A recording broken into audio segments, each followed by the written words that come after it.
whether it is working. Mhm. Yeah, okay.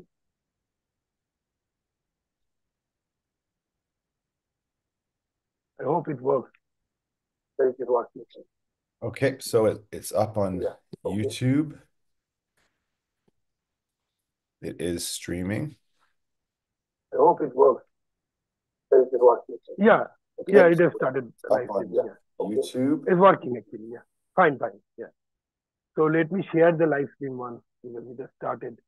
People can start watching, and we can then continue with the conversation.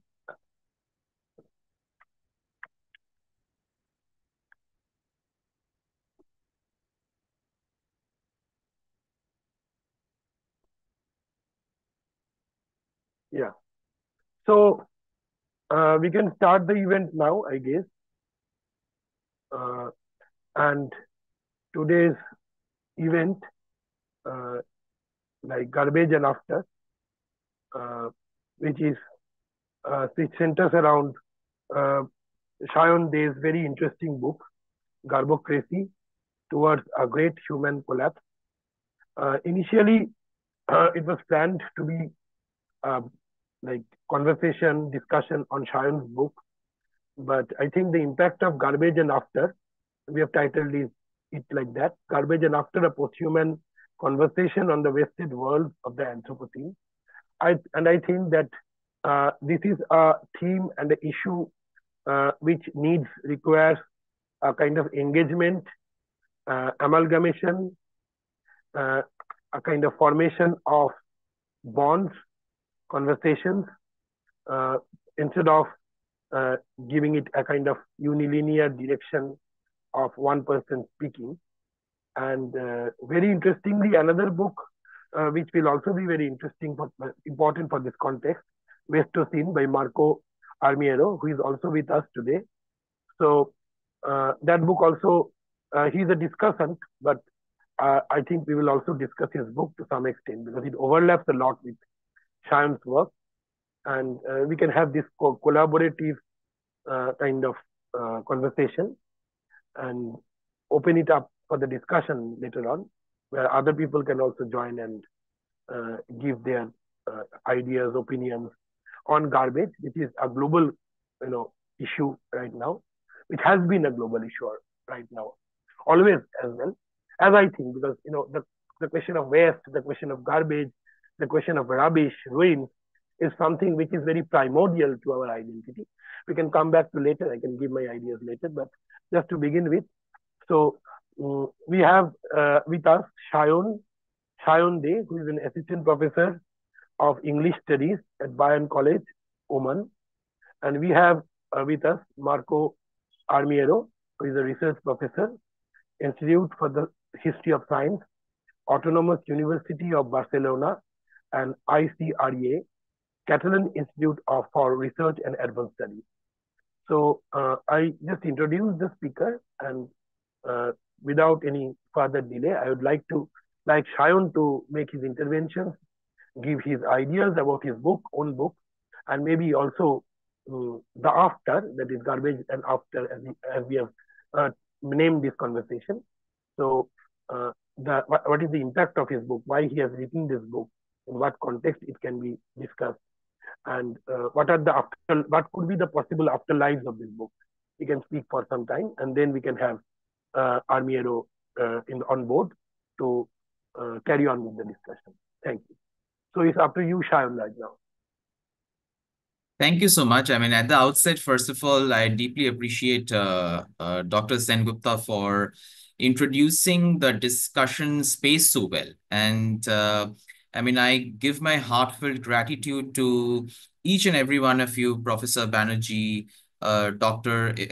Islam, Dr. Sengupta, for at the very outset for curating this space for discussion on a perspective which whether we accept or whether we reject or we like or we don't like, is impacting each and every living beings across the world, not just human beings, I would say living beings across the world. And What I'm really further excited about is that Marco is not just coming in as a discussant, but then I mean, a few days back, I just had a meeting with Marco for a different note, and we were just briefly talking about Wasteocene and Garbocracy. Although it's like a kind of accidental coincidence, I would say. I mean, I must say that when I was working on Garbocracy, I was very much aware of Marco's work on Wasteocene. I have read the work, but then the overlaps that have taken place, I would say, are quite accidental.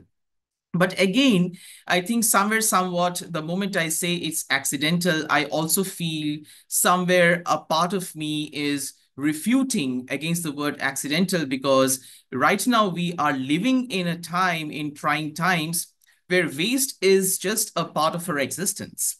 And when I use the word waste, I'm not just talking about the materialistic waste or the material waste, but waste as ideologies, waste as mindsets, waste as our psychological states of existence, in altogether the perspective of wastefulness.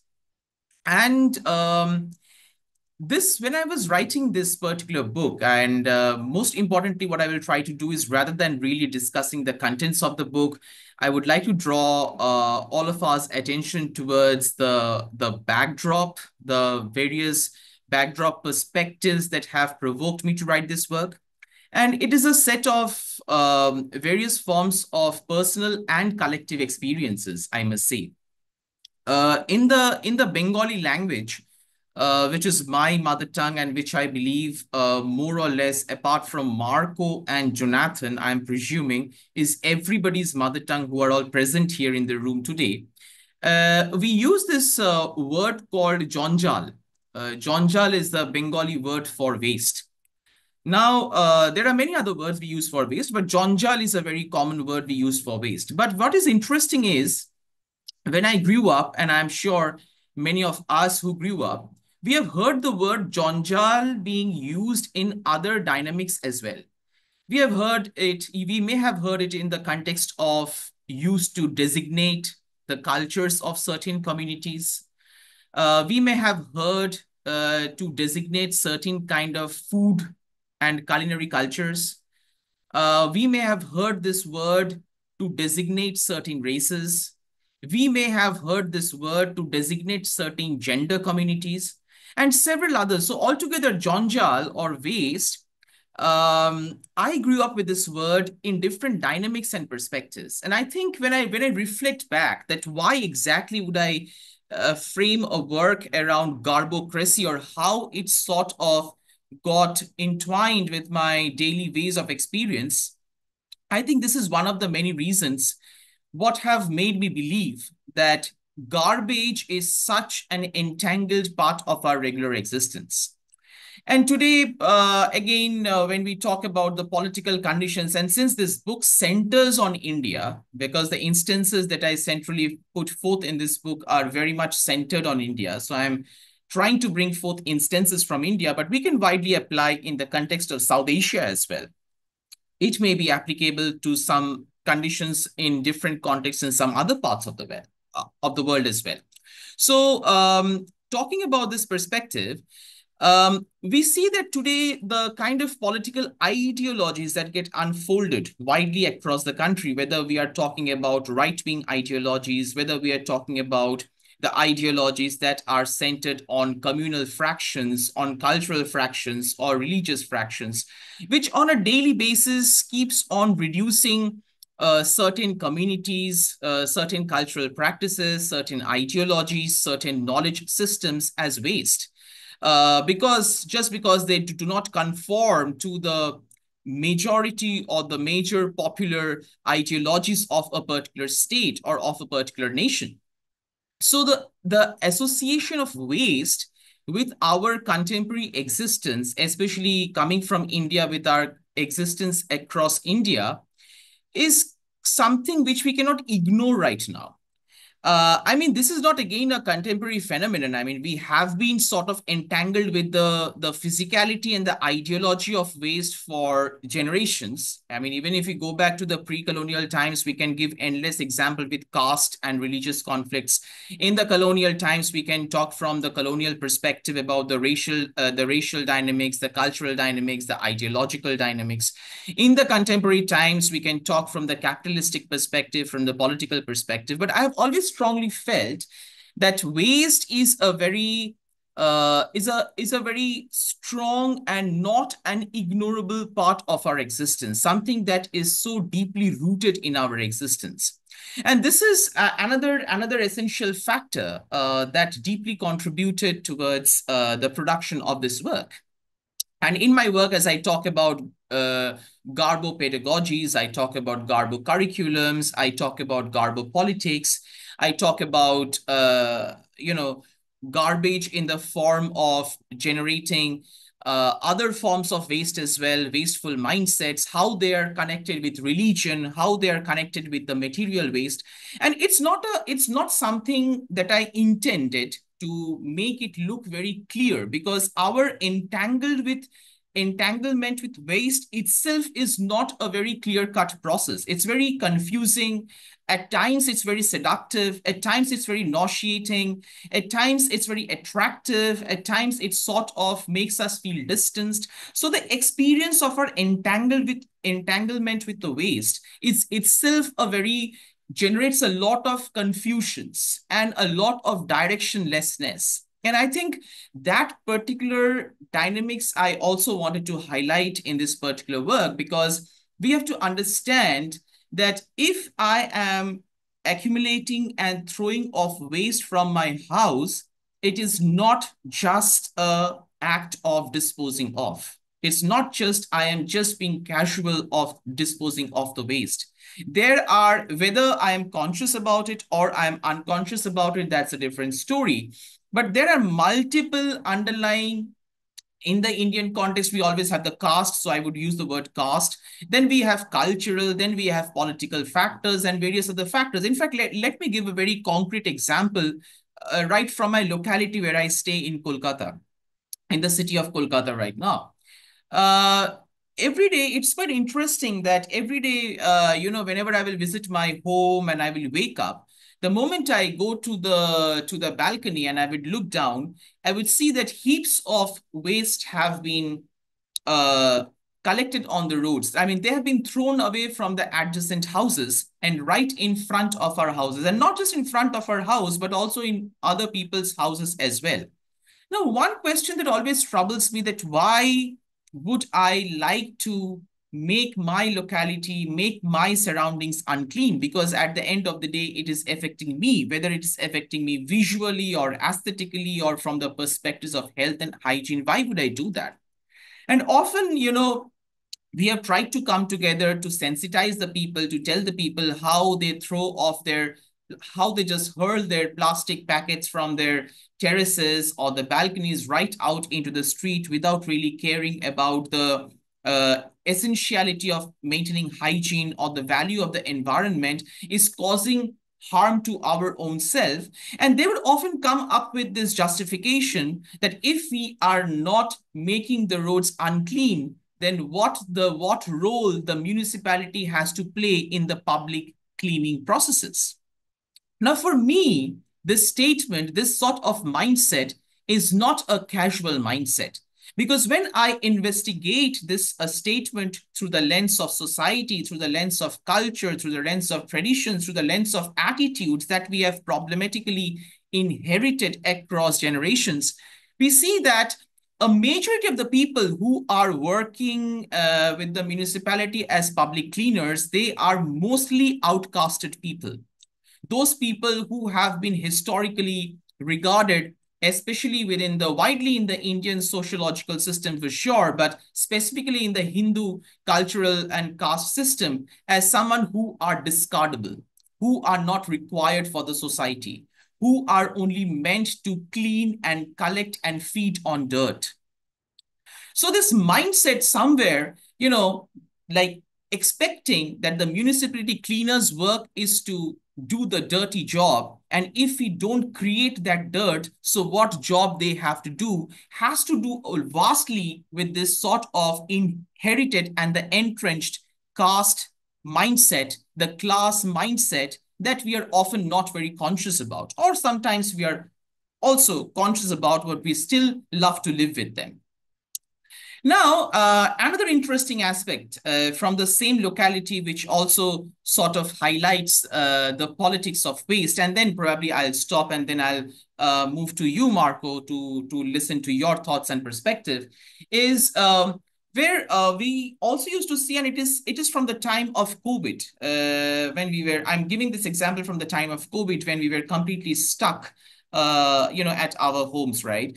And then I would see a very problematically that the municipality cleaners, they would collect waste from adjacent localities and they would come and dump in our locality. And that surprised us further. Like their work is to clean and put it out, like go through the proper waste management system rather than dumping from one locality to another. And at a lot of times, the local residents would get annoyed and they would stop the cleaners and they would sort of question them that why exactly you are doing this, why you are treating our locality as dumping grounds.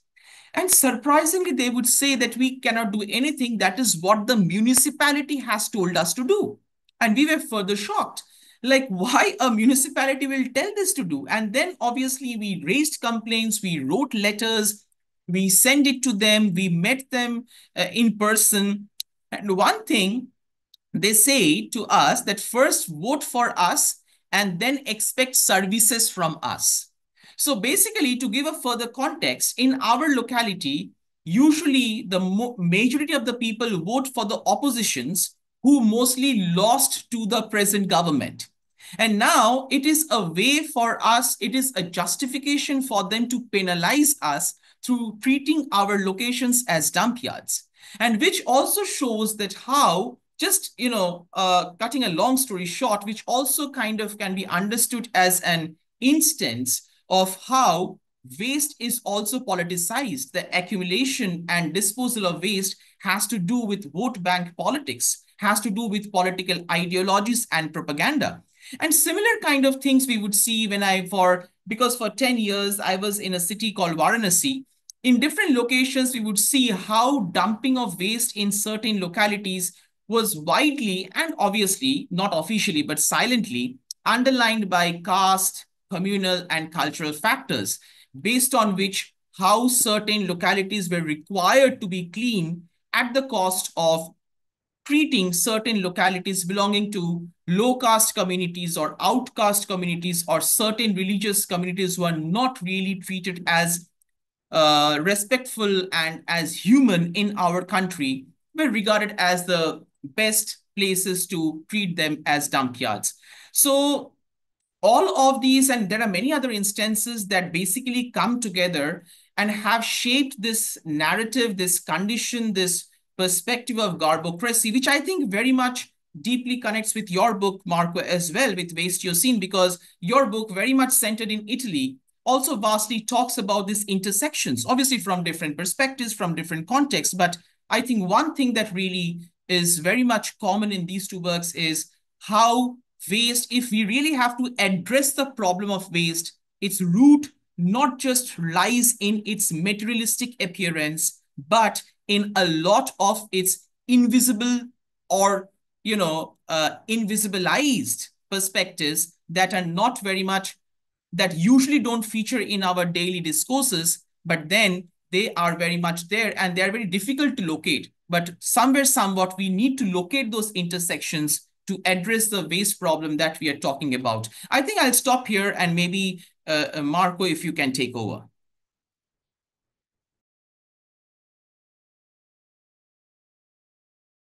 Yeah, please, Marco, you can continue with the conversation. Okay, thank you very much. I think that you can hear me. I am going to share my screen for the moment, but maybe I will use then the PowerPoint not immediately. Just I want first of all to be in conversation with Sayan now. So, well, first of all, let me start saying, and I am starting also my timer. Let me first say that I want to congratulate you, Sayan, for this book. I think that Garbocracy is a very original book, is theoretically creative and politically bold. I appreciate a lot, as you have already said, in a sense. No, I have appreciated a lot the declination of garbage through a series of signifiers in your book. Now, you speak of garbo imperialism, garbo knowledge, garbo citizenship, garbo pedagogy, just to cite, I think, to mention maybe the most important in the book. Why I appreciate this so much? Well, because I think that in this way you explain that garbage is not a thing, but is a way to organize our socio-ecological relationships. You explain very well that garbage is about cleanness and purity, as much as it is about dirtiness and contamination. I am thinking, for instance, about there is one story in your book. By the way, your book is fantastic also because of that. Reading your book, I was thinking about Anna Singh's claim that storytelling can be a way of knowing, actually a science, no? A methodology, a science. And I was really, mirroring this kind of approach in your book. So, well, going back, in your book, at a certain point, you are telling the story of this guy trashing his garbage in front of the house where you were also living, if I'm not mistaken. I think you were renting a room, maybe. And at a certain point, this guy trashing garbage, he said that he was purifying himself, trashing this garbage in this locality. And I think this story is very interesting because it proves very well that trashing is always also purifying, no? I think there is a relationship between purifying and contaminating, no? And it's more or less, we could say, is the two faces of the two sides of the same coin. When we speak about waste, about contamination, we are always also speaking about purity, about gated communities, about cleanliness, and so on and so forth. There are many things in common between our two books. I agree with you. First of all, I would say the understanding of waste as relationship, as a relation, as a socio-ecological relationship. The idea that waste is a way to organize society. And I think there is also another common thread between our two books, which is an attention to what I called in my book the narrative, the toxic narrative infrastructure. And I think that the toxic narrative infrastructure is a close relative, at least this is my understanding, of your garbage knowledge. I think it's another way to think about garbage knowledge, my toxic narrative infrastructure. But maybe now for the few minutes I still have, a couple of things while you were talking, sorry. You mentioned, the Bengali language and the translation of waste in the. I was thinking about the dialect in Naples. In Naples, garbage would be munnezza. And I was thinking that it's true that when I was growing up, munnezza was not only waste, but for instance, munnezza could also be an adjective about somebody. No, if you want to offend somebody, you could say that this person is a munnezza. And, if I should try to translate in English, it would be something like this person is garbage, no?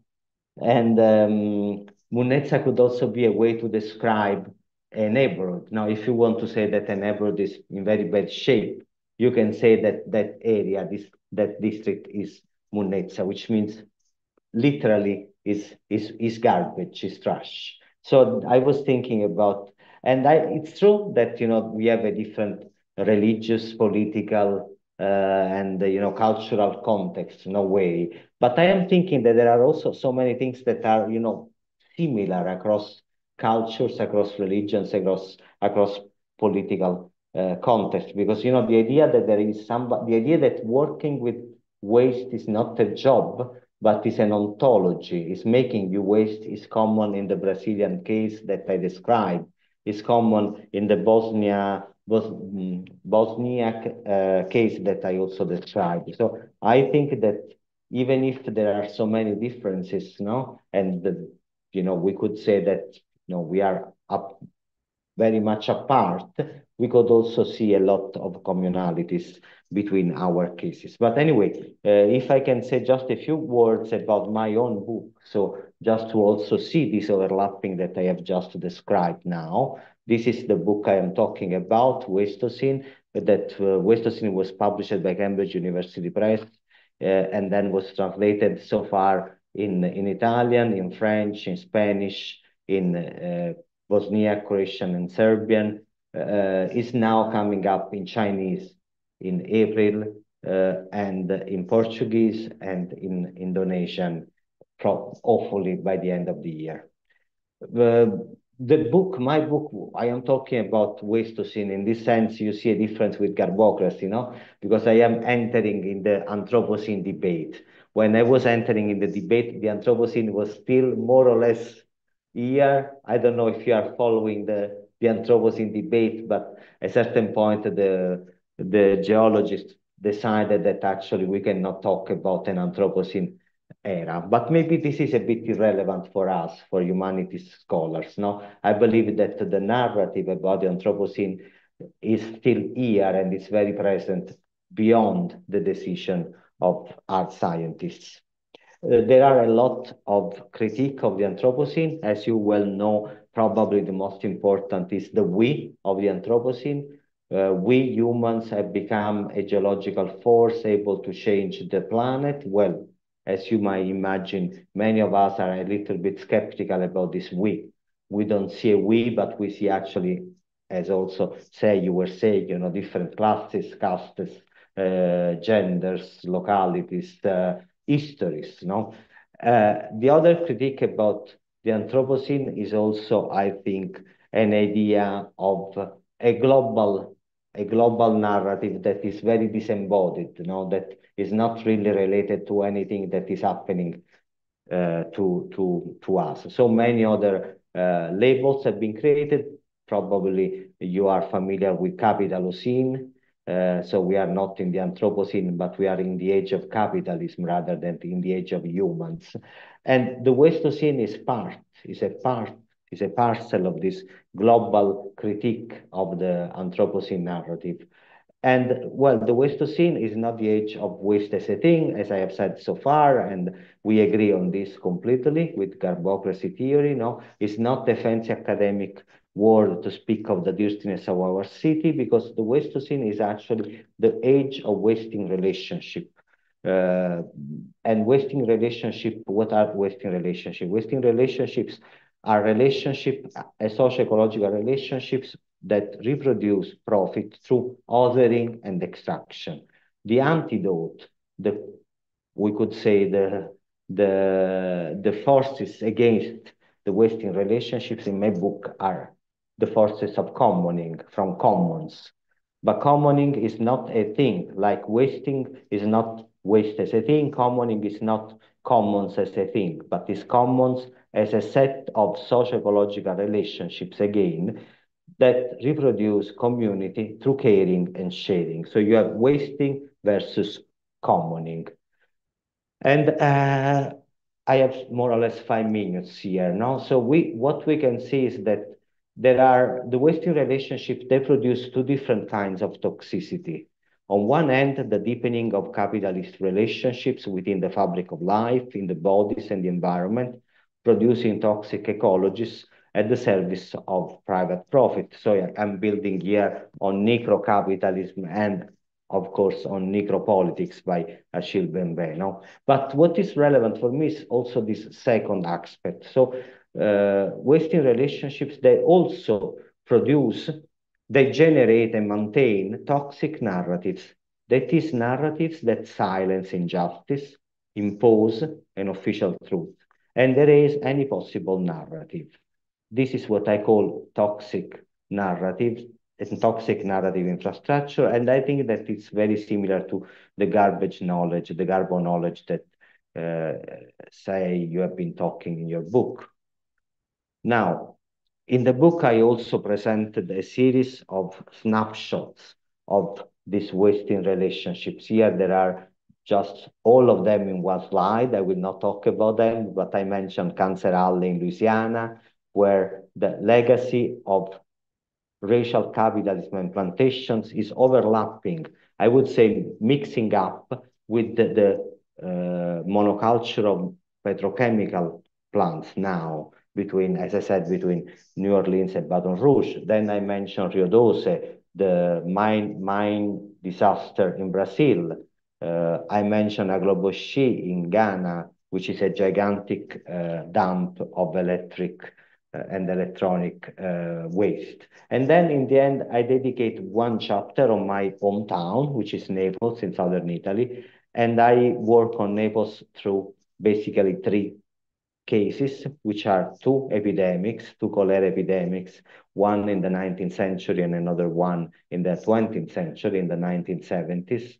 And then I talk about the waste crisis that affected Naples between the end of the 90s and the first decade of the 20th century.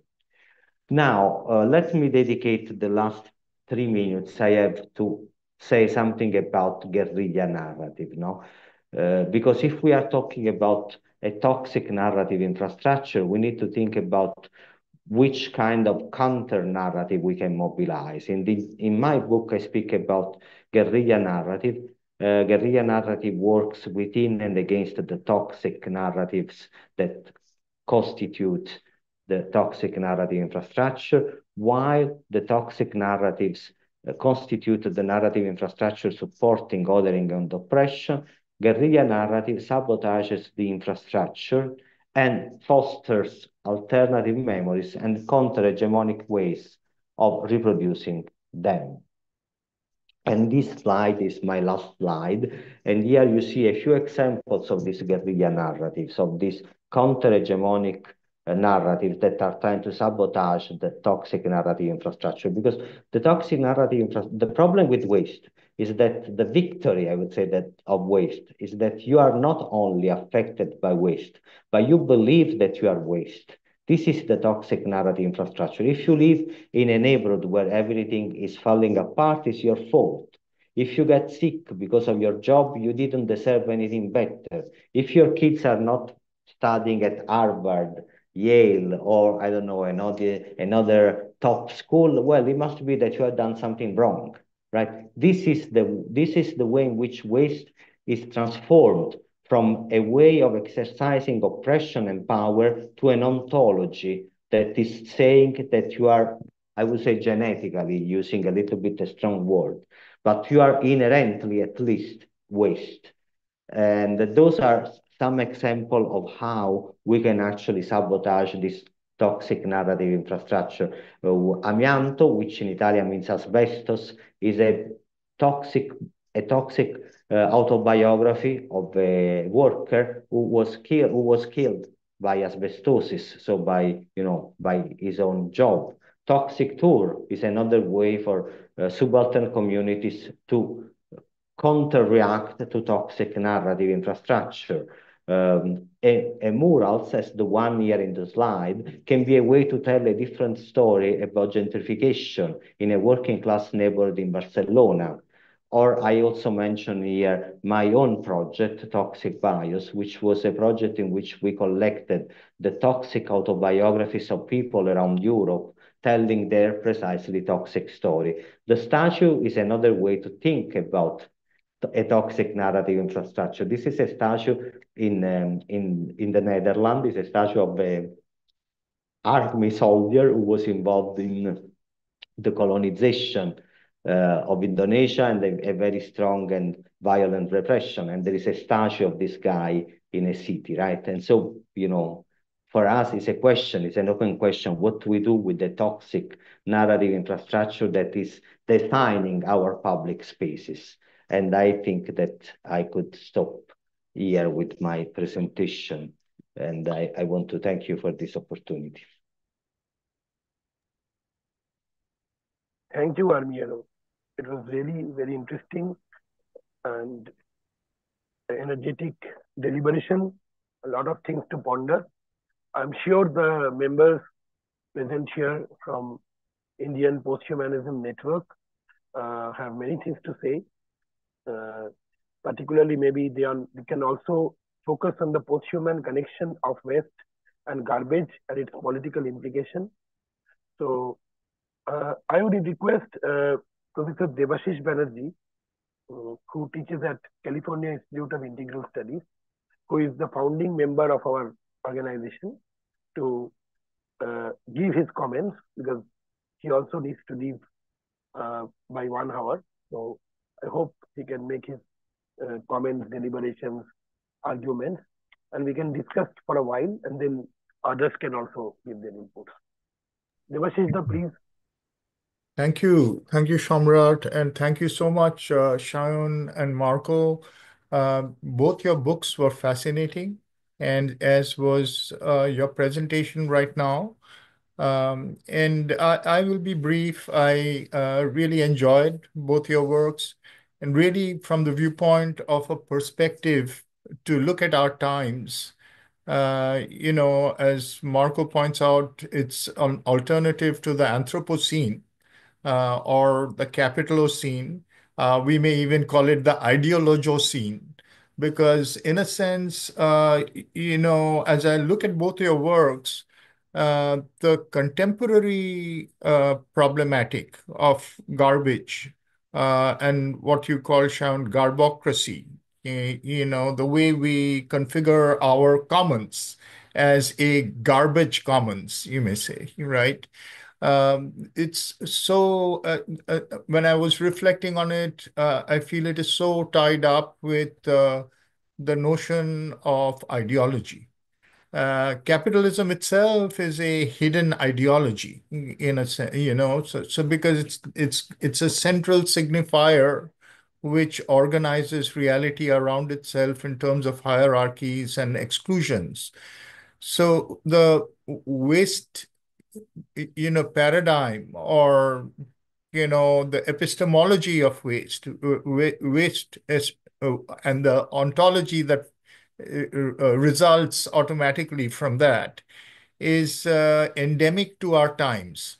Because our times, I think modernity, post-Enlightenment modernity, is the age of ideology in that sense. In that's a major way in which our times have shifted away from the pre-modern. As you were pointing out, Shaun, the fact that there have been differences between castes, religions, etc., in India, in South Asia, across the world. But there's something that has exacerbated right now. Something has become much more, extremized right now. And so what has become extremized? I believe that's the ideological factor has become extremized. What you point out, if one goes through your book, there is the constant presence of the right-wing government in it. Everything else that could have been pre-modern has really been, catalyzed by the central political factor of a certain kind of ideological government. In the case of the world, from the Anthropocene point of view, we find that the same thing is happening. In a sense, the entire the pictures that we see, for example, Marco's pictures. Shaun, you've contributed a chapter to our book on posthumanism in India, where you're talking about image making, photography, etc., and how the Western world comes into India to show particularly the garbage factors. And there, another kind of ideology is at work, this ideology of the first world and the third world. You see, the developing nation becomes the dumping ground of the first world. You make it a dumping ground, and then you come and photograph it so that it's then shown to be much worse than the waste of the first world. So all these factors are really, exacerbating the ideological centrality of our times. The waste is built into the ideological centrality of our times. And so I really appreciated that perspective, that the way in which that becomes the central epistemic factor through which the entire economy, the symbolic economy, as Lacan would call it, can be seen. So, I'd just like to end with a question. I wanted to point out that both of you have ended by talking about these counter narratives. How can we get out of here? And we can get out of here in maybe subversive ways, but we have to also think about ontological alternatives. Can we think holistically about a changed commons? How can we? And it can't be a one person change. We can make gestures of defiance, but that doesn't change anything. What changes is, in a sense, kind of thinking together, thinking about a collective entity. And so the notion of entity, collective entity, a kind of a epistemology of connection, I think is undergirding the work of both of you in terms of waste seen as a post-human entity. You use that term, Shaun. You call it a post-human entity. So I would like to end with posing that question about waste as a post-human entity and a ontological alternative to thinking about that. You've offered some solutions already, but just to open up the conversation for our audience to look at it from that point of view of, what could be a epistemic and ontological alternative to waste seen as that kind of a post-human entity. Thank you, Devashish Da. Maybe the speakers, both Shaun and Armiero, both of them can respond to what you said, and then we can carry on with the conversation. Yeah. I don't know, maybe Marco, would you like to go ahead? Whatever. As you prefer. I am fine Yeah, for please. that. Yeah, please go ahead. Then I can continue. Not a problem. Okay, very good. Well, thank you so much for your comments and also for, building up a bridge between our works. And I really appreciate this. I agree with you that there is always in our work this ideological presence that is able to exacerbate the conditions in which waste is operationalized as a governmentalizing dispositive. No, so I agree with you, absolutely. And I also like that. I didn't read your chapter. I should.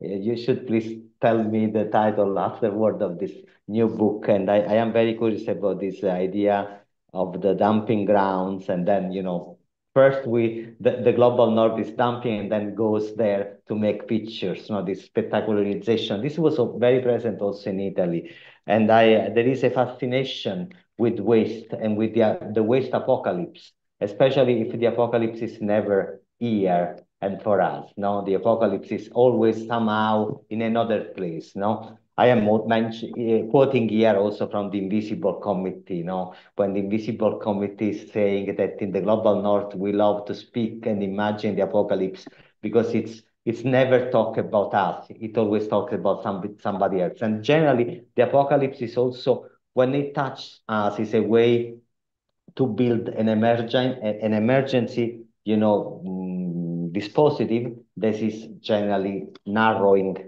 the space for democracy, for debate, for unknown. The emergency is really a very scary dispositive for our democracy. I'm going to your question finally, very quickly, the ontological shift and also the idea of collective entity. I think that Waste is a strange object, I think, no? Because in a way it's oppressive. The waste is a way to organize purity and contamination, but waste is also a catalyzer for action. You know, generally speaking, at least in my experience, I came from a political culture, let's put it this way, in which politicization, the making of a political subject, was happening basically through reading. You had to read the right books. You don't need me to say which one. I think that you can guess. And second, you need to go to the assemblies, the meetings where you would become a political subject. What is happening with waste is that sometimes your political subjectification is happening in the corridors of an hospital when you discover that your kid is precisely sick as the kid of another woman living, you know, not so far from your place. Is becoming, you are becoming politicized, maybe going to your church and discovering that there are too many funerals happening for young people in your neighborhood. And the collective identity is a very strange thing because waste is making a non-identitarian community. And for me, this is important. We live in a time in which people, some people, are obsessed with community identity. Now, we are all the same. We talk the same language. You know, in Italy, we have also a government that is trying to basically erase any kind of diversity, you know.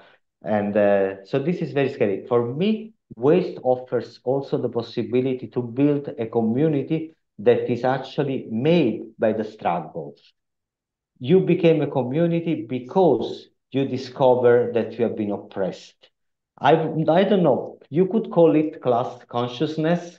Maybe this is a too old-fashioned label. Call it as you wish. But I believe that what is relevant here is that the collective identity is becoming, is built in the struggle, is not resisting the struggle.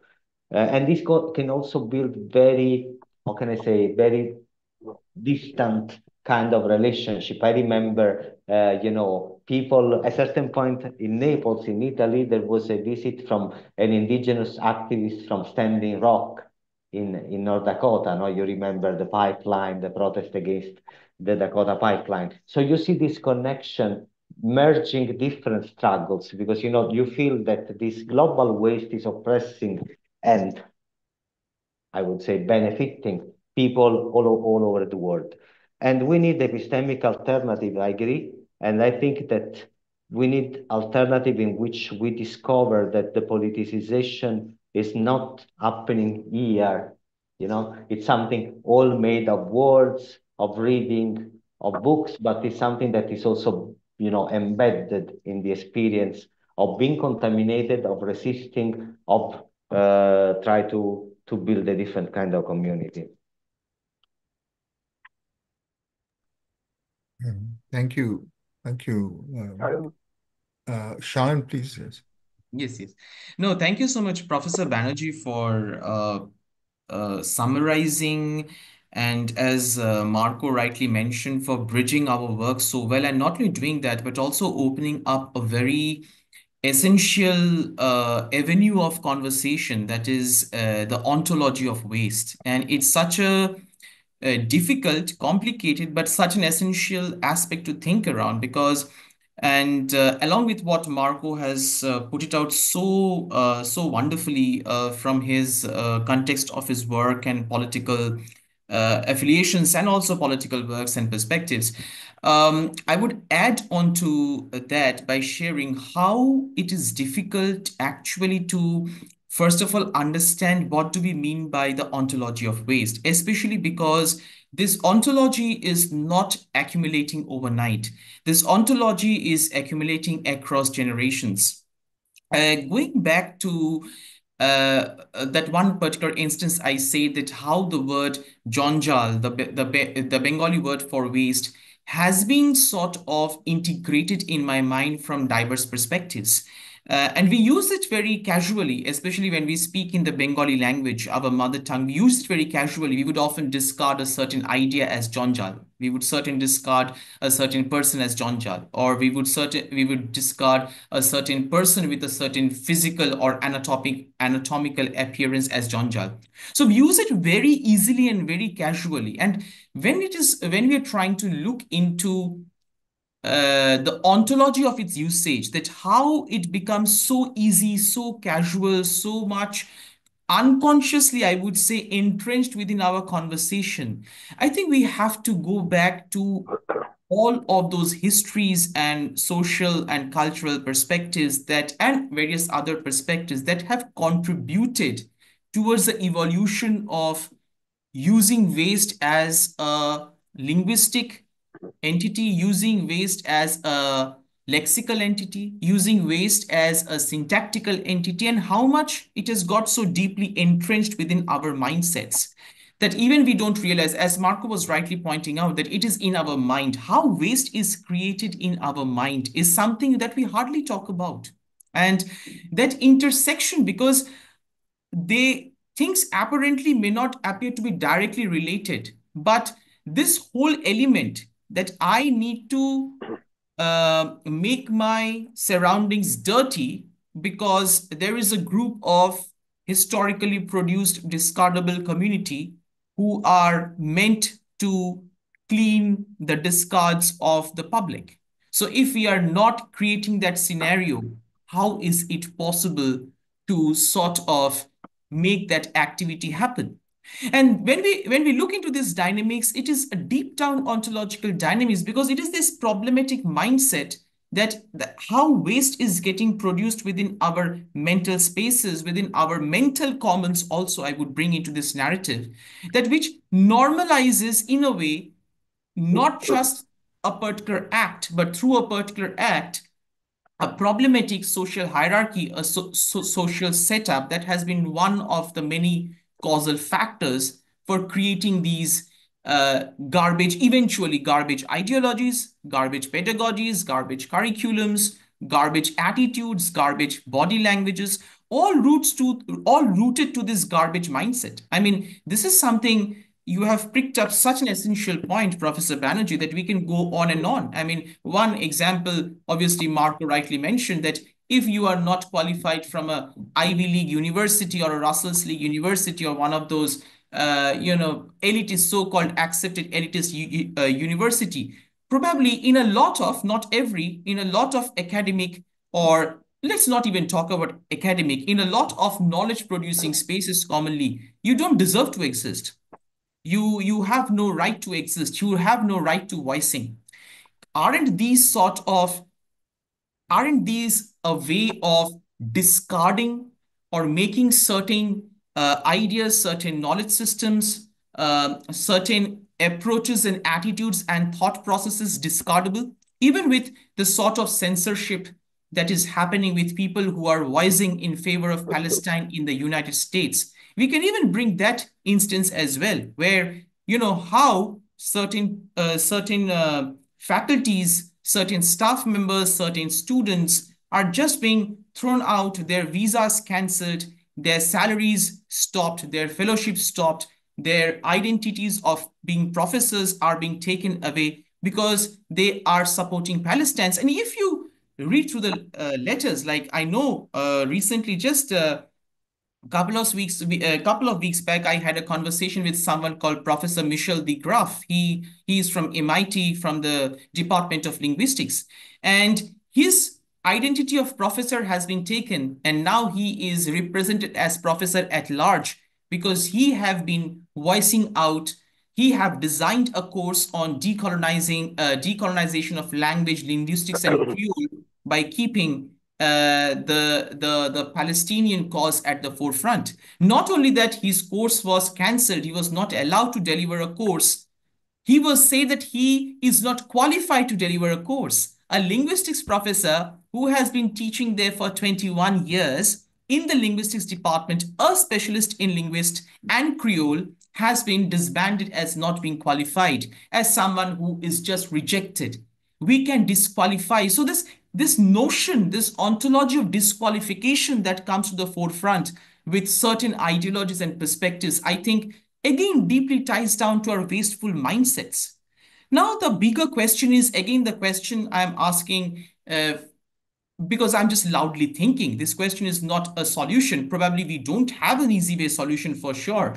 Is that how do we go to the roots of the ontology of waste that is accumulated? Where do we locate the roots? And most importantly, when we try to look at the roots, even if we identify a few roots here and there, let's understand that.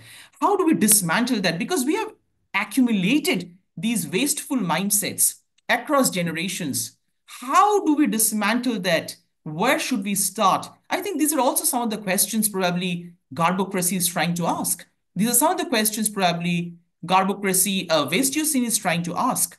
We are asking the questions probably not to seek responses, but at the very ground level, force and push people to think. It's time to think these. I know these are not easy thoughts. These unsettles us, troubles us, probably on a lot of occasions doesn't make a lot of sense. But then I think we have no option. Do we really have an option not to think about these things and keep on avoiding them as we have done so far? I think I'll stop here. No, thank you. Thank you so much, Shayan, and also Marco. I think you both, and particularly in your book, Shayan, you end with alternative scenarios. And some of those are very interesting, particularly from the viewpoint of utopian archipelagos. You talk about archipelagos. I think something to think about is that so long as we don't have a actual living alternative, we'll always think that's impossible. This is a kind of a mind, also part of a mindset. We are up against a mountain of garbage. You talk about mountains of garbage. So it's like, I think it's very provocative, what both of you have said.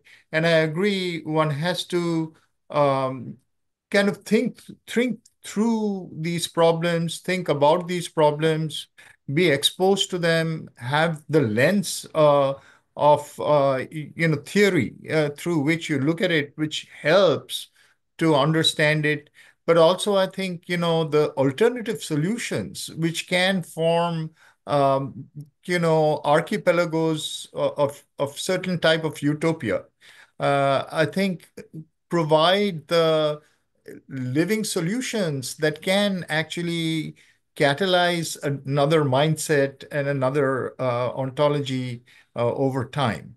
We have burdens from the past that we think are impossible. They're like shackles. But sometimes we walk into another country and we suddenly realize that all the things, the way we thought, is no longer valid there. And I think, some of the alternatives that you all have provided points in that direction as another avenue through which ontologies of garbage can be addressed, maybe, for the future. Thanks. I think I'll stop here and turn it on to Shamrat to continue the discussion. I think Monirul can make his comments if he wants to discuss the book. And then finally, I can give my comments and then open the floor for discussion. Maybe it can continue. Monirul? Yeah. So, yeah, thank you, everybody. And it was wonderful listening to both Marco and Shayan. And what I can say at the very outset that it was sort of scintillating experience for me to read the books, because you tickle the wit, the intellect, that you make us think in new ways. So that is something very, very interesting about both the books, and especially what I enjoyed is what Debasisda has already said. Thinking of garbage or thinking of waste in not merely in its physical experience, in its physical terms, but also in metaphoric, in ideological terms, how garbage is ideology. Now, I was thinking about a few things while reading the book and while also listening to you.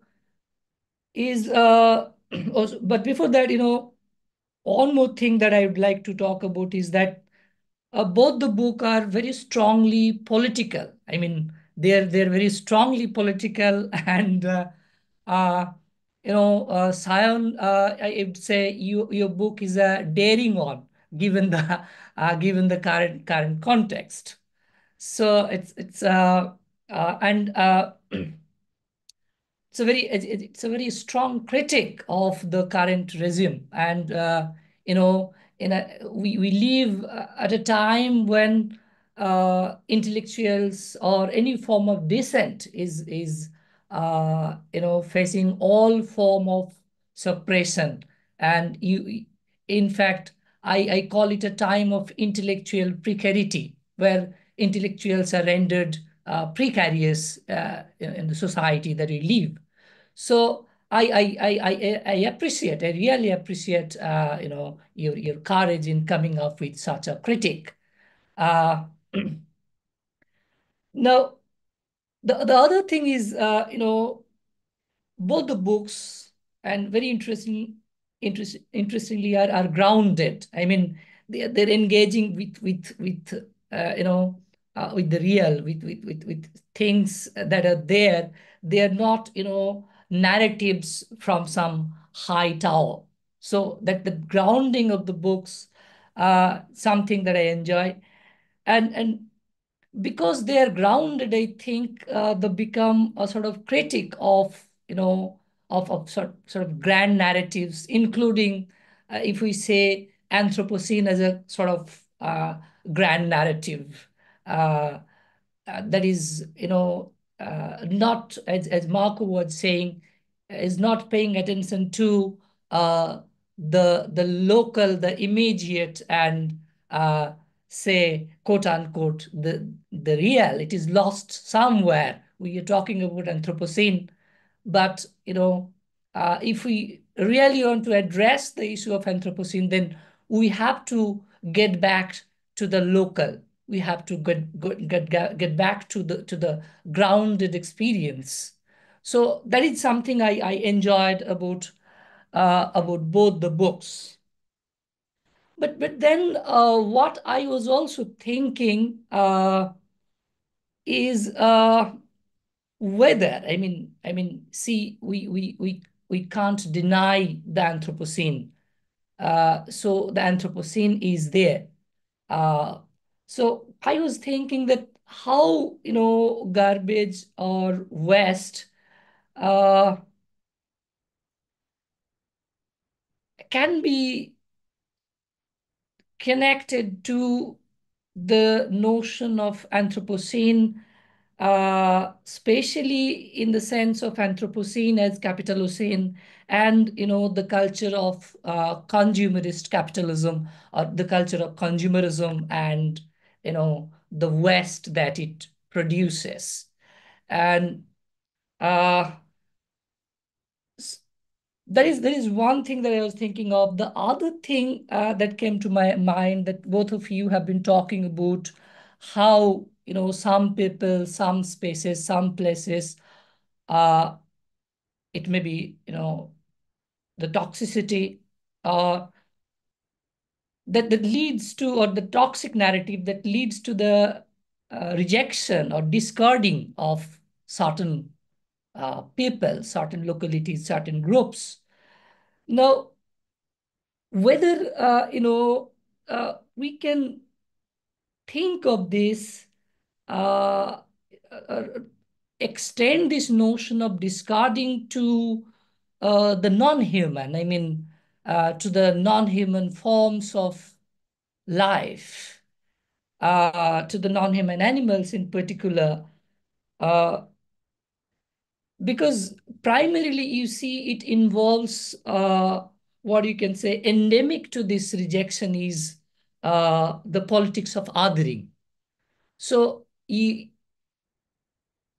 it's the modernist in a sense, as Debashish, I think he was indicating this. It's the modernist framing, the modernist episteme that is premised upon a sort of say distinction, a dichotomy of the self and the other. So I was wondering whether we can think of you know, modernity and its disqualification of the non-human other as a sort of say ideologically connected to the discarding of some groups, some human others, you know, as we have been trying to think of. So this is it from me, and I guess I made some sense, so would like to have some response from you too. Thank you. Thank you.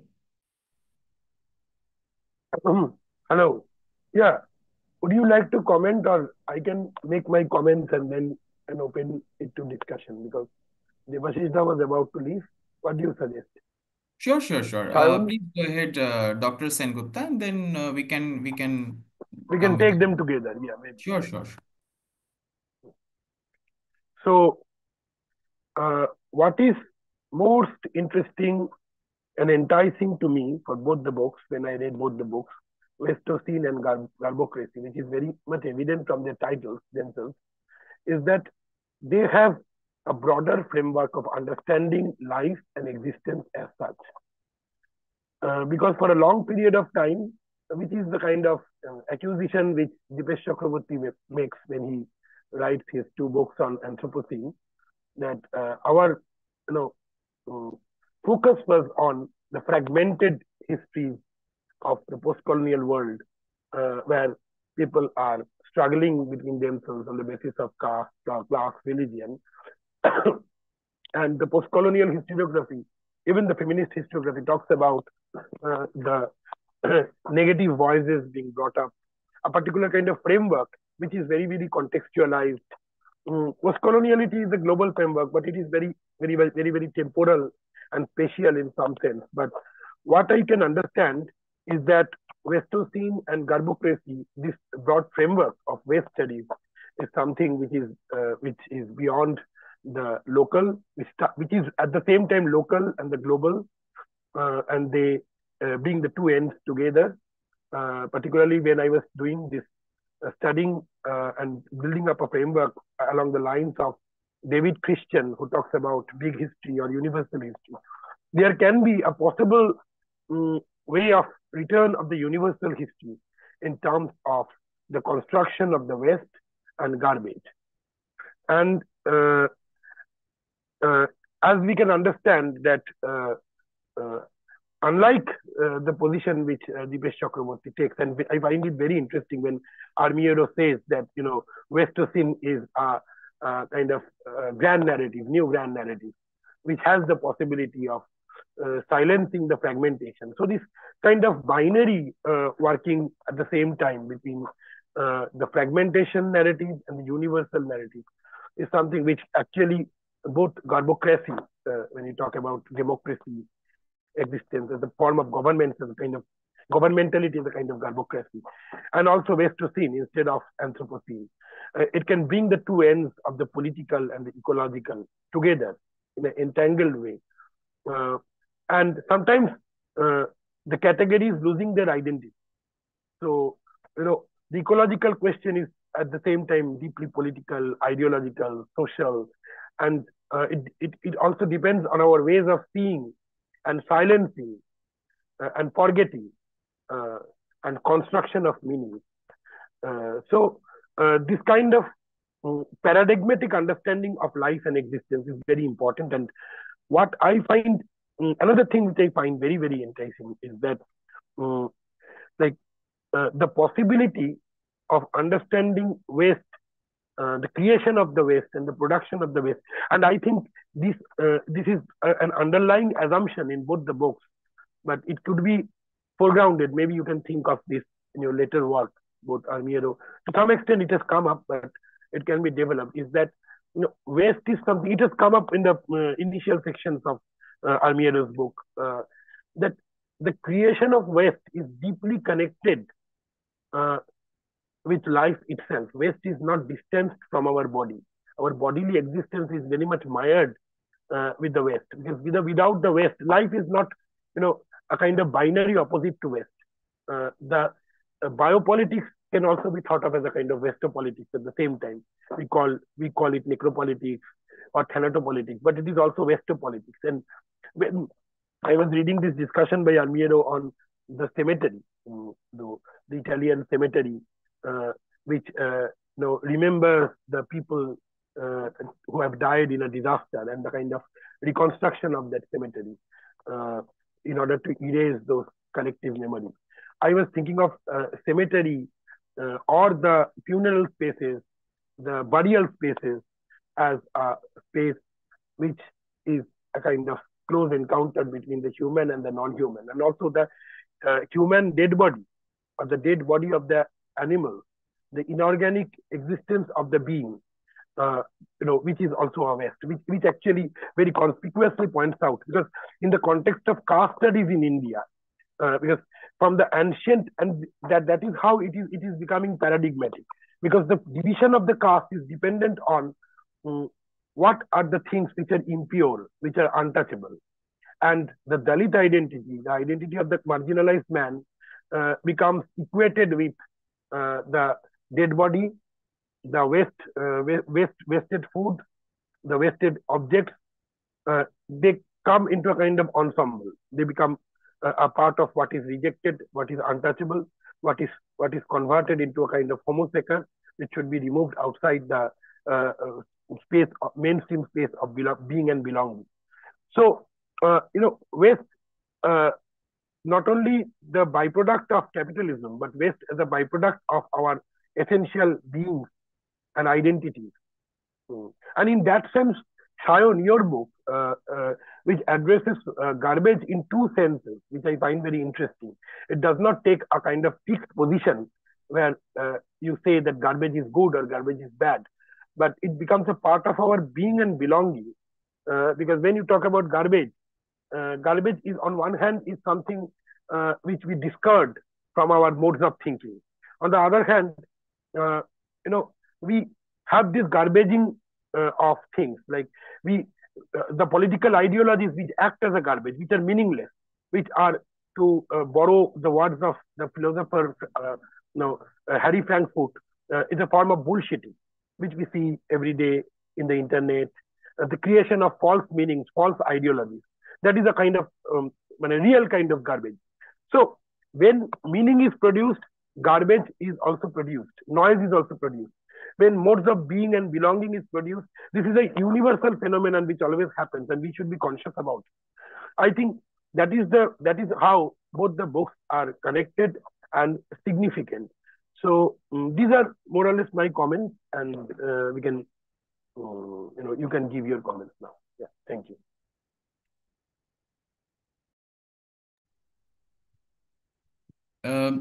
Let me share my thoughts then, and then maybe Marco, you can share yours. First of all, thank you so much, both Dr. Islam and Dr. Sengupta, for your wonderful thoughts, and especially the way both of you were connecting with the various other forms of narratives as well that we consistently bring into our conversations. We talk about post-humanism, we talk about waste, we talk about non-humans, we talk about more than humans, and already apart from the different forms of scenes that Professor Banerjee and Marco has already been highlighting during their respective representations of their thoughts. I think I would like to, based on Dr. Sengupta's your comment and Dr. Islam's questions, I think I would like to try to tie them up together to the best possible level. One essential element while engaging with the perspective of garbage for my work, and also even prior to my work, when I have been thinking for several years about my experiences with the waste as a material, waste as a narrative, waste as an ideology, is how a point of time comes, like with this entanglement, a point of time comes when waste starts functioning like a living entity in very symbolical and semiotic ways. In a lot of occasions, it happened like where road directions would be changing because of the existence of waste in a certain locality. As a result, people are unable to use that road, and so they have to take a different road because of the presence of waste. And here, continuing with the question of ontology that was already raised by Professor Banerjee, here we see that waste, almost starts functioning like a living entity. If we look at waste as a non-human entity from this dynamics and perspectives, we see that waste as a post-human entity can often operate like a governmental entity, can often operate like an entity which can mobilize, which can restrict, which can shift, which can relocate the humans from time to time based on its presence.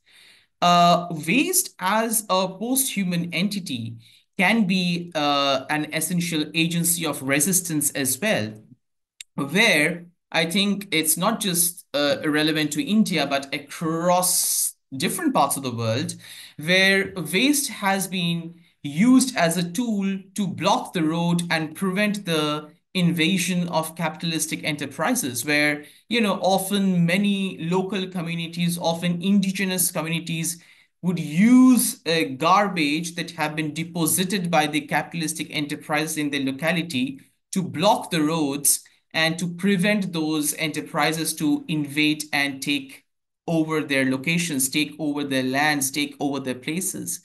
And at that point of time, waste as a post-human entity not only serves as a reminder to the capitalistic enterprises that you have done enough damage to us, we don't need any further damage, but it also becomes a weapon. In a way, we can say the weaponization of waste, which is again can be understood in other dynamics as well. But in this context, we also see a sort of weaponization of waste as a post-human entity.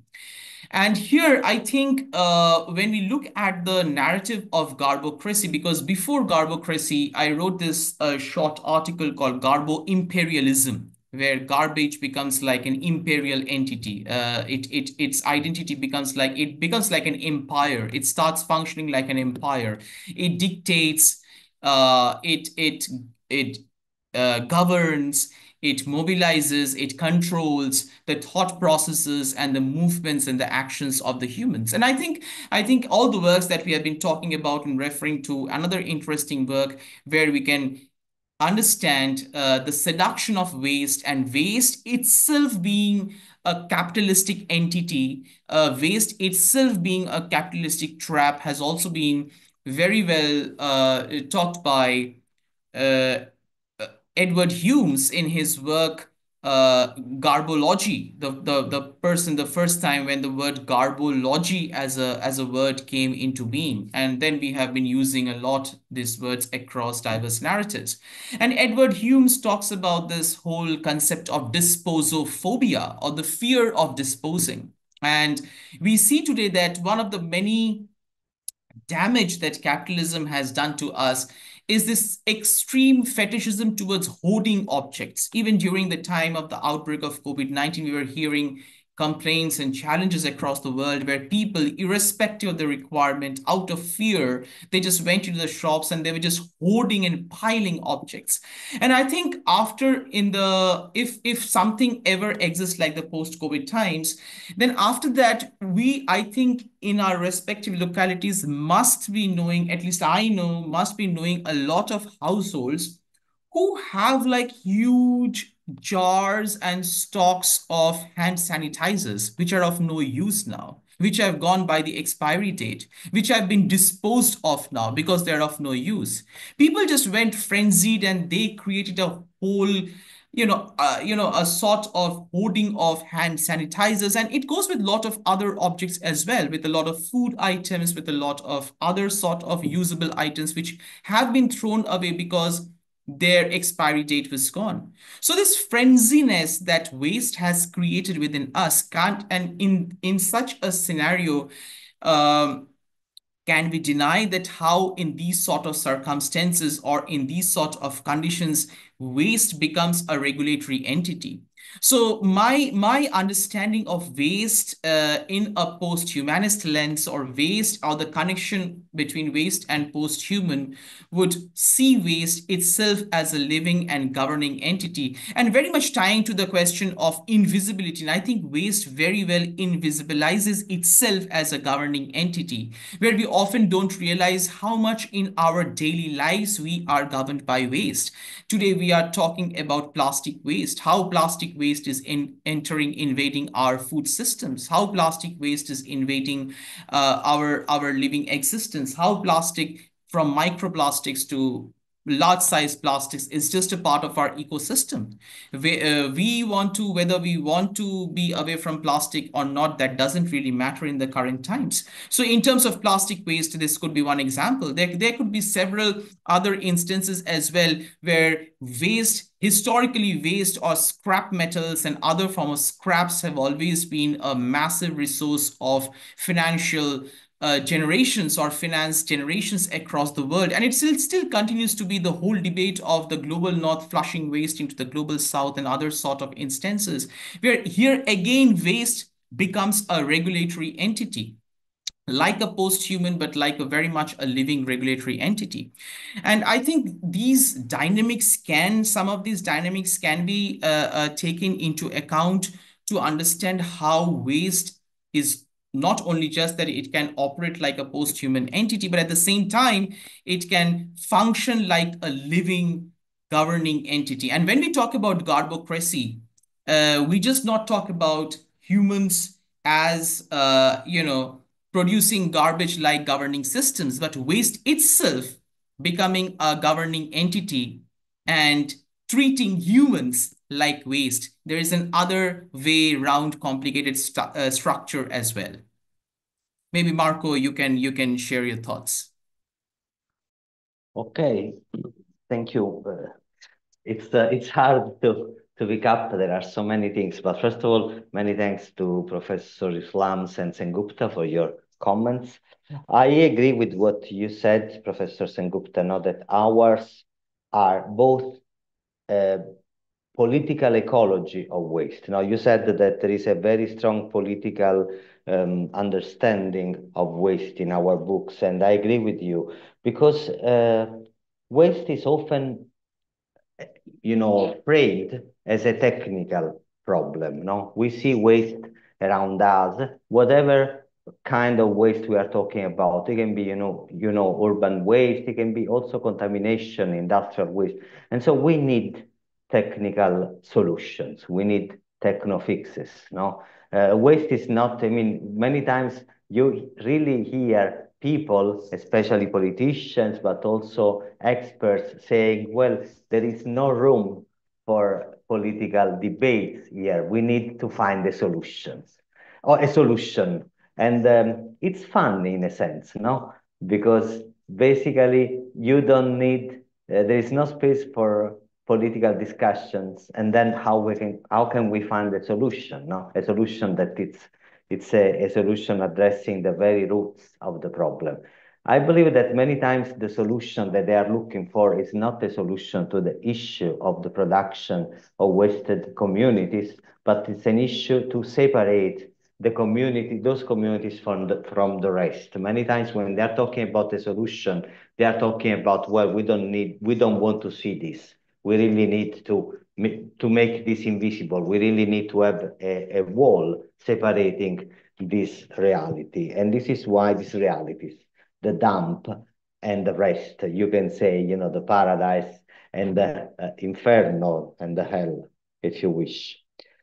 I agree that waste is connected to life in general. Marx was saying that well, he said man, but we can forgive him. Humans are in a relationship with nature, with the external nature, and it's a metabolic relation. And this relation is happening through work. So humans, they change nature through work, and in changing nature, they are changing also themselves because they are nature. There is a metabolism of waste. And I agree that this is really inherent to life, to any form of life. Also, my dog is producing waste, no discussion about this, no? However, I would argue that there is something specific in the capitalist organization of production, consumption, distribution, and disposal of waste. And this is what I'm interested in. And this organization of waste production and disposal of also regards this metabolic relationship, because in a sense, what is happening many times is that the very body, the very subaltern body, is transformed into a dump of toxic contamination, no?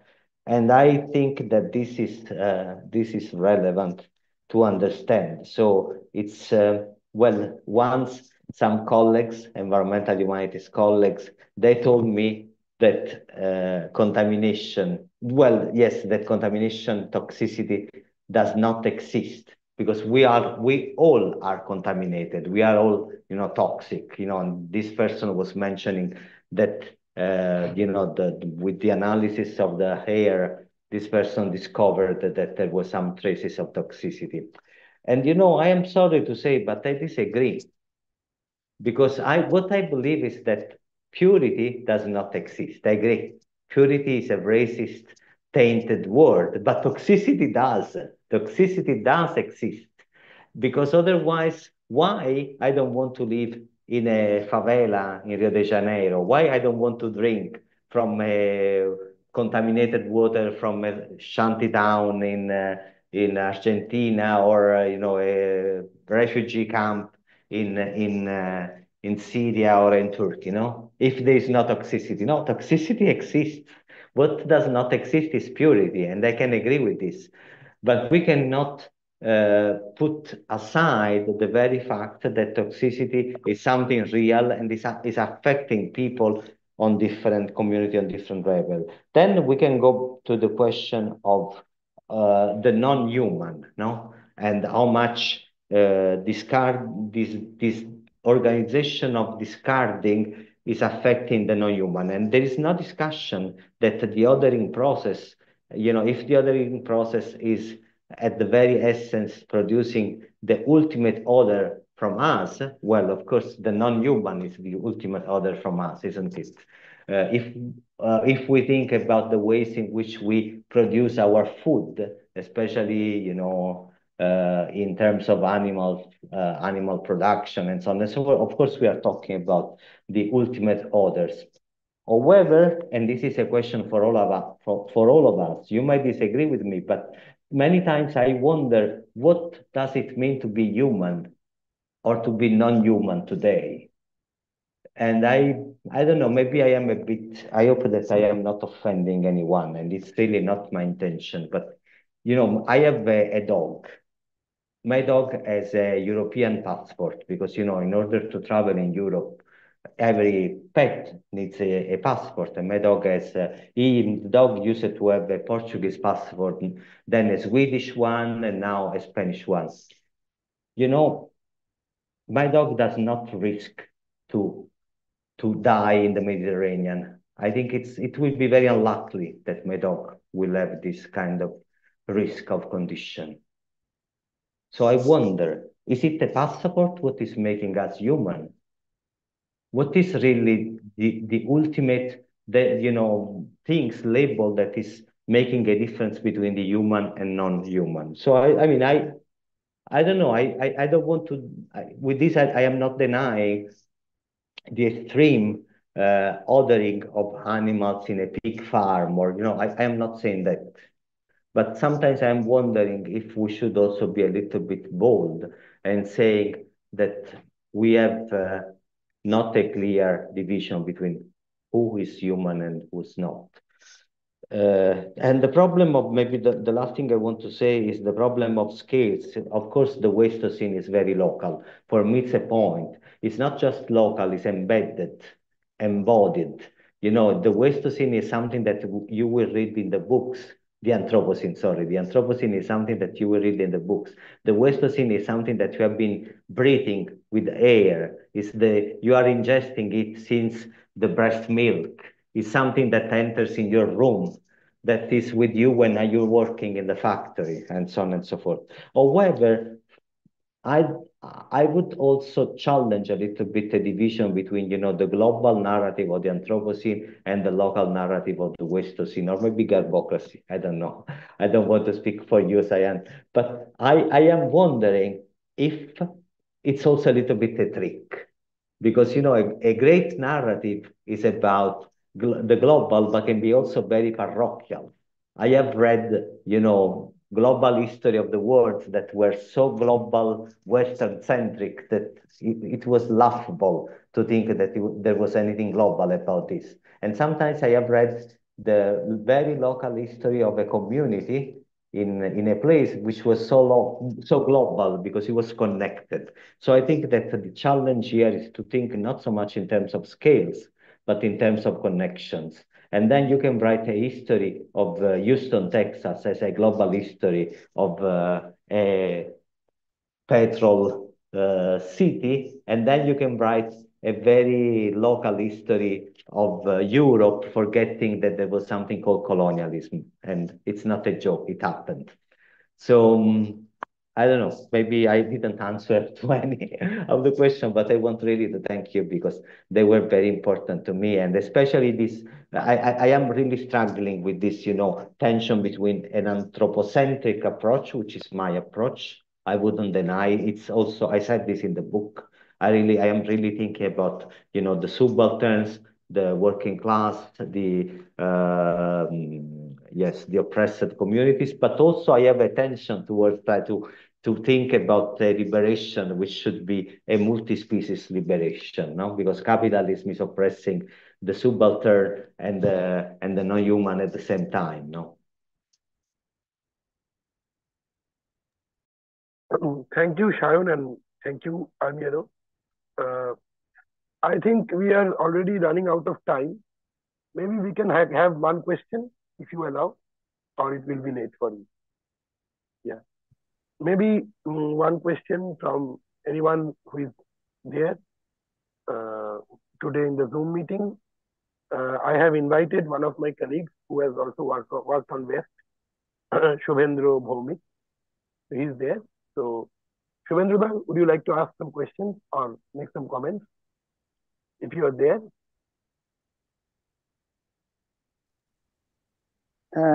Thank you so much. Yes, I enjoyed the whole session. Actually, I joined a few minutes late. After that, I enjoyed the whole session. And Marco, Amiri, and Shayan, and Mr. Banerjee, Munirul, Islam, Munirul, and you. I was just listening to all of you, and I was wondering that how waste is becoming so central in our thought process right now. How is it being possible? How, after all these centuries, when we just kind of thought that, well, we take it for granted that our planet can absorb anything that we can discard. Now the whole thing is turning back, the table is turning around. We're faced with what we're producing now. Rejection and production of the rejected thing is becoming, as Shayan was saying, that it's an entity, it's a living entity, kind of a living entity is facing us. Now, I simply have so many things to say that I don't think that they can be crammed into one or two couple of minutes presentations. I'd rather like to thank you all.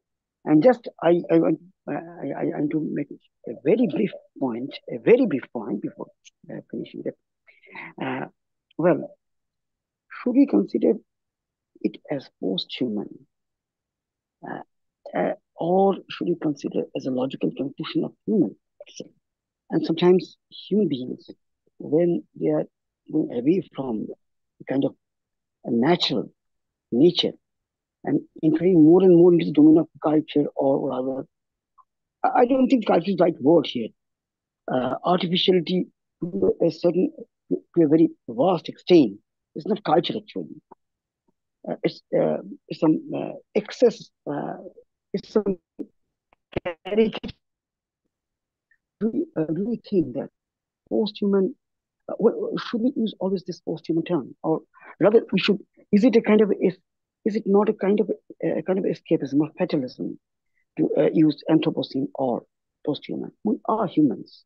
We're still human, and can't we see ourselves as human beings, but as natural human beings, somewhat reconnected with nature? And we're actually not discarding things, which is something is uncanny, something is staying, something is not going to the oblivion. It's remaining with us. That is the problem. Nature does not know waste. Nature does not know of waste. That is the ontology and epistemology. The main ontological point is that nature does not know waste. We are making the waste an entity itself. And this is where from the epistemological questions also come. We are seeing that waste and now seeing through the waste. I think that, perhaps we can think a certain. I'm just saying rearrangement of terms and bringing human as a more central concept. We should not discard human as another waste. Human as a term. Post-human is welcome, but human itself is also welcome. It's not to be discarded to kind of increase what Shan was talking of, metaphoric waste in another way, conceptual waste. We are still human, and we are wasting. And it will be more. I will end with Weber. It will be more. Will be ethically more relevant, and we will be responsible rather if we consider ourselves human and we take up our responsibility to do certain things that Anthropocene would not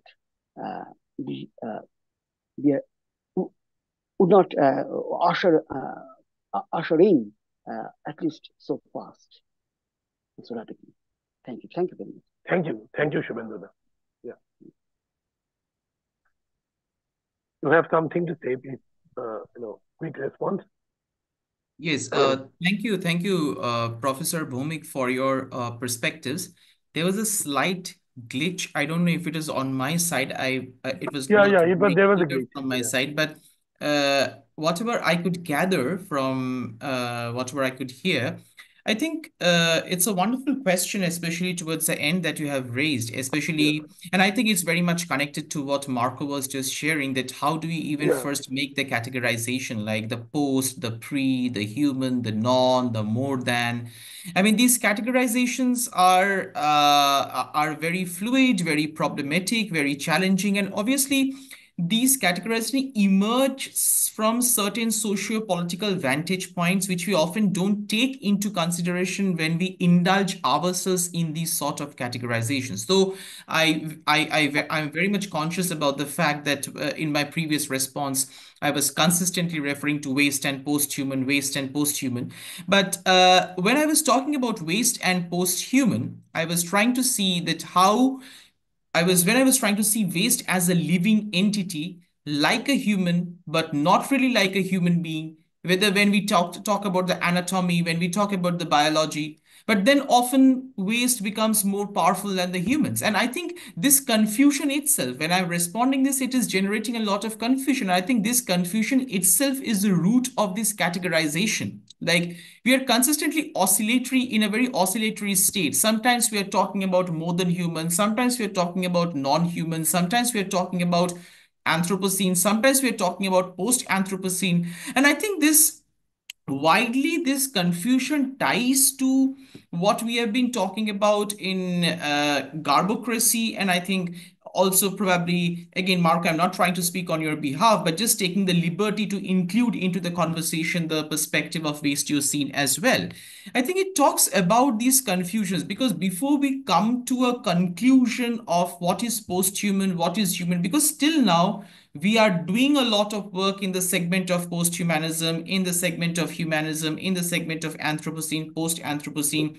We are building research networks, but somewhat, if we are asked to draw a clear-cut axis between these ideas and these perspectives, I think it sort of is very difficult to draw that axis. And in a lot of ways, Professor Bhowmik, you almost respond to your own question when you say that we humans are itself behaving like waste. Then where these categories of human as waste, waste as humans, post-humans, humans feature in this sort of conversation, in this sort of collective thinking and execution. So I think I would stop here, because again, as I say, that I don't have a clear-cut response to what you said, but these are some of the stray thoughts that flashed across my mind, or maybe provoking me to rethink and revisit these categories again and again. I think provoking all of us to rethink and revisit these categories again and again when we, prior to implementing them in our conversations or in our writings or in our activisms. Yeah, thank you, Sharon. So maybe one last word from Armiro. Yeah. Yes. Well, I was thinking I will try to be very brief. I think that repoliticizing ecology is also part of going beyond this clear-cut separation. No? I am thinking about an article that I have read, written by Professor Swingedo, Eric Swingedo. I was reflecting about the economic crisis in the beginning of 2000, and then the crisis, I think, in Southeast Asia, and the fact that the crisis was leaving beyond a lot of ruins of buildings that were not finished. So they started building, and then, in the end, they couldn't finish. And then there is the ecology arriving with rain, with the monsoon, and so on and so forth. And so all these half-baked buildings became also breeding ground for mosquitoes.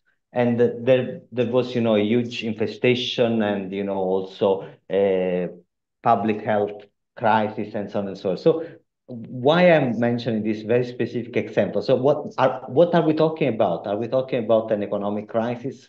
Are we talking about a public health crisis? Are we talking about an ecological crisis? We are talking about all these things together. And I believe that it's part of the governmentalizing project to try to separate, no? And say, okay, we need, an ecological answer for the ecological problem. No, we need an answer that is for all these things together. I could mention another example, Dust Bowl, 1930s. Great Plains in the US. No, what was happening there? Was the capitalistic organization of agriculture? Was the drought? Was the big wind? What was happening? What was happening was all these things together, because capitalism is not just something affecting the ecology, but as Jason Moore would say, is an ecology in the web of life. No, so I think that maybe thinking about the repoliticizing of ecology could also be a way to overcome some kind of very clear-cut dichotomy, binaries that wouldn't work, or maybe they work in order to avoid any radically transformative politics. Thank you. Thanks a lot, Armiro. One last word would be like, we don't want to discard the human for the sake of the post-human, but maybe, we want to reconfigure the human, like reconfigure the notion of the idea of the human and attach the various non-human modes of being with the human and creating a kind of flat ontological relationship, particularly with the waste, because when we think of waste, we think that waste is something which is distant from life, like human life as such, but it is not so. And that is how we also initiate and control and create paradigms which would discard and alienate a group of people as West, also humans as West. So we do that because we work on this principle of alienating the West. But West is a part of our being and belonging. If you want to attach our human self with that non-human West, then we can actually develop the notion of, we can actually extend the concept of the human. I would agree with Shubhendra Bhaumik, Professor Bhaumik, when he says that it should not be totally resorted to the something called non-human as such, but the non-human is a way of post-human is a way of rethinking the human as well. Yes. And yeah, Monirul, one Yes, last point. it's very one point that we think we should make here is regarding the post-human is never a rejection of the human. Never, as you have said, post-human is a way to rethink the human, and it's a way to post-humanism as we do it as a form of discourse. What we try to do, it's a critique of Western humanism, and it's a critique of Western modernity that in the first place creates the dichotomy between the human and the non-human. Fine. So that is how we think of post-human or post-humanism as a praxis. Fine. So it's not that rejection of the human. It's rather it's rejection of the dichotomy between the human and the non-human. So that is something I would like to point out at this juncture. Thank you. Thank you, everyone. Thank you. I think we have already run beyond our time, and we need to end this conversation. We have people from across the continent, and I hope everybody enjoyed this conversation. It was a very fruitful conversation and learning experience for me, and we will definitely continue with this dialogue, kind of maybe an assemblage instead of calling it only an entanglement. So with this happy note, if you all agree, we can end this session. Jonathan, what do you say? Yeah.